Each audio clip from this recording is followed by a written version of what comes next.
High noon duels in a dusty street. A lone hero with sun-crinkled eyes. The only thing standing between a peaceful town and pure chaos. This is the image of the Wild West sheriff that Hollywood has seared into our brains for over a century. It's powerful, it's romantic, it's thrilling, and it's almost entirely a fantasy. What if I told you the most dangerous thing a sheriff faced wasn't a bandit's bullet, but a town council meeting? That his greatest weapon wasn't a six-shooter, but an accounting ledger? Forget the movies. Because the reality of a sheriff's life was so much more complicated. The real life of a Wild West lawman was a grind of tax collecting, political backstabbing, and routine patrols that made him more of an administrator than an action hero. Today, we're pulling back the curtain on the daily grind, the political pitfalls, and the surprising truths that defined the real American lawman. Forget the silver screen showdowns. The path to wearing a sheriff's star began not with a gun, but with a handshake. While being fast with a gun certainly didn't hurt, a sheriff's star wasn't won in a gunfight. It was won at the ballot box. Because the sheriff was an elected official, his authority didn't come from a law book. It came from the votes of the very people he policed. This meant that before a man ever pinned on a badge, he had to become a politician. He had to campaign, shake hands, make promises, and cut deals. Think of it like being the principal of a school. You have the power to enforce the rules, but you still have to keep the students, the parents, and the school board happy. A sheriff had to keep the public happy, or at least the most influential folks. His job wasn't guaranteed by his bravery, but by his ability to win the next election. This political pressure could break even the most legendary lawmen, and Wild Bill Hickok was a prime example. In 1869, he was elected sheriff of Ellis County, Kansas. Hickok took an aggressive approach, and after he shot and killed at least 2 men, the townsfolk decided his methods were a bit too violent. He became more feared than loved, and in the very next election, he was promptly voted out in favor of his own deputy.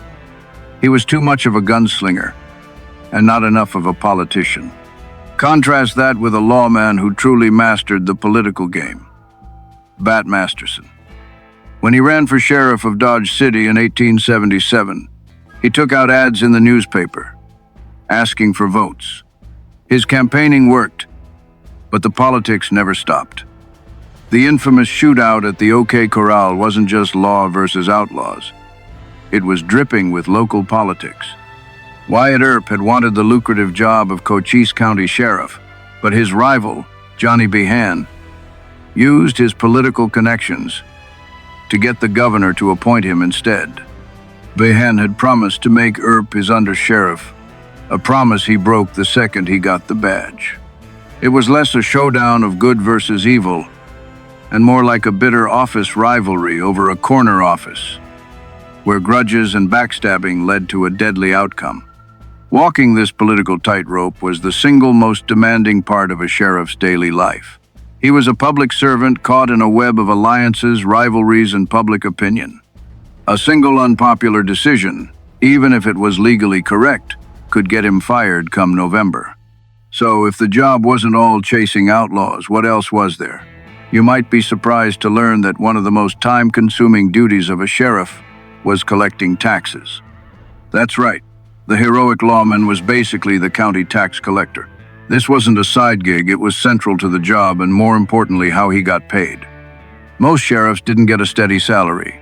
They were paid through a system of fees, almost like a salesperson working on commission.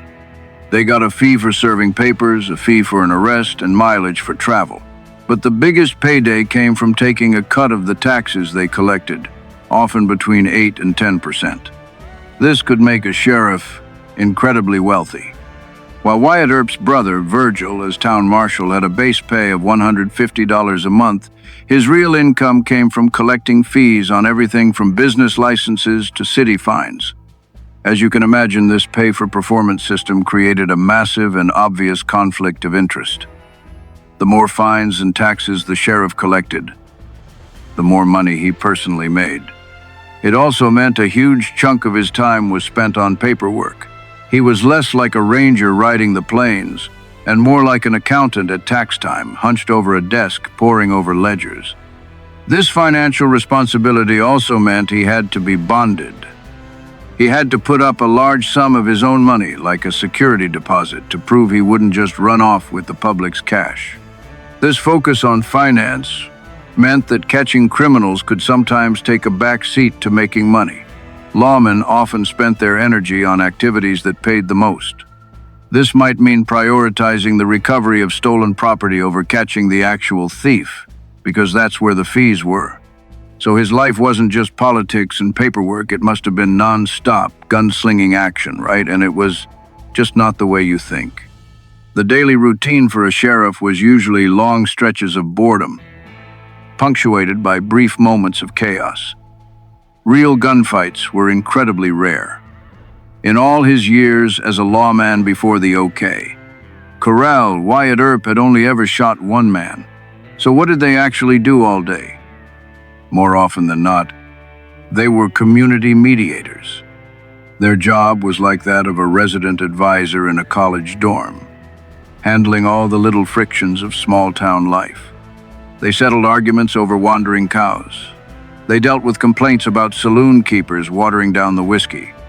They broke up fistfights, arrested people for being drunk in public, and enforced some frankly bizarre local laws, like stopping people from racing their horses down Main Street. Beyond mediating disputes, a huge chunk of a sheriff's work was just plain dull. Sheriffs were responsible for a ton of civic duties. This included running the county jail, which meant feeding inmates and managing the facility. In some places, their duties were even more basic.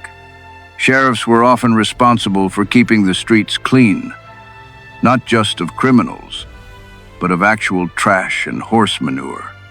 An average day was far more likely to involve picking up litter than a dramatic showdown. But what happened when a problem was too big for one man to handle? He almost never acted alone. One of his most powerful tools was the posse comitatus, the power to legally deputize any citizen to help him. Think of it like a volunteer fire department. When the alarm bell rang, the sheriff wasn't a one-man army. He was the captain who rallied his neighbors to fight the fire. The image of the lone sheriff is mostly a myth. When real danger showed up, he was usually backed by an army of townspeople. Maybe the biggest myth of all is that clean line between the good guys and the bad guys. The reality, the line between lawman and outlaw, was often dangerously blurry. The fee-based system wasn't just a temptation. For some lawmen, it was an open invitation to outright corruption. Some lawmen used their badge to run protection rackets, acting more like a mob boss demanding payment than a peace officer. A classic example was Sheriff Dave Updike of Idaho. It became clear that Updike was actually the leader of a local outlaw gang, giving them weapons and inside info in exchange for a cut of their loot. He was eventually executed by a vigilante group. Then there was Henry Plummer of Montana, a sheriff who secretly led a gang thought to have murdered hundreds of miners for their gold, all while wearing a badge. But this wasn't just a case of a few bad apples. Even for the most celebrated hero lawmen, the lines were dangerously murky. Many, like Wyatt Earp, made extra money as professional gamblers or saloon owners. After the OK Corral, their hunt for the remaining cowboys looked a lot more like revenge than law enforcement. The simple truth is that many towns wanted to hire men with violent reputations. It was like a modern company hiring a known computer hacker to run their cybersecurity. The logic was, set a thief to catch a thief. To make matters even worse, this blurry line between cop and criminal was tangled in a chaotic mess of jurisdictions.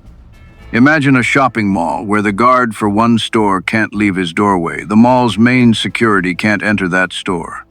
And a federal agent is also there but can only investigate certain crimes, and none of them share information. That was law enforcement in the West. A town marshal's authority ended at the town line.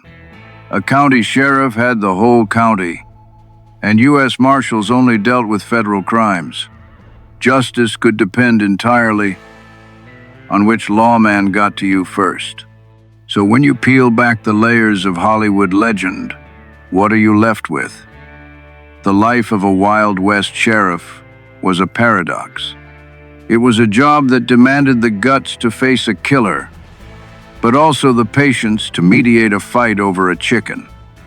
It required the skills of a politician, an accountant, and only once in a while, a gunfighter. The men who wore the star weren't mythical heroes. They were public servants managing county funds, politicians navigating bitter rivalries, and peacekeepers dealing with the boring, messy, and sometimes dirty reality of small-town life. Their success and survival depended less on a quick draw, and more on their political smarts and their ability to balance a budget. The real story is infinitely more complex and far more human than the legend. It's a reminder that behind the myth, there was just a person doing an incredibly difficult job. So, what part of a real sheriff's job surprises you the most? The tax collecting, the political campaigns, the street sweeping? Let us know in the comments below. And if you enjoyed uncovering a bit of real history, make sure to subscribe and hit that notification bell so you don't miss our next video. Thanks for watching.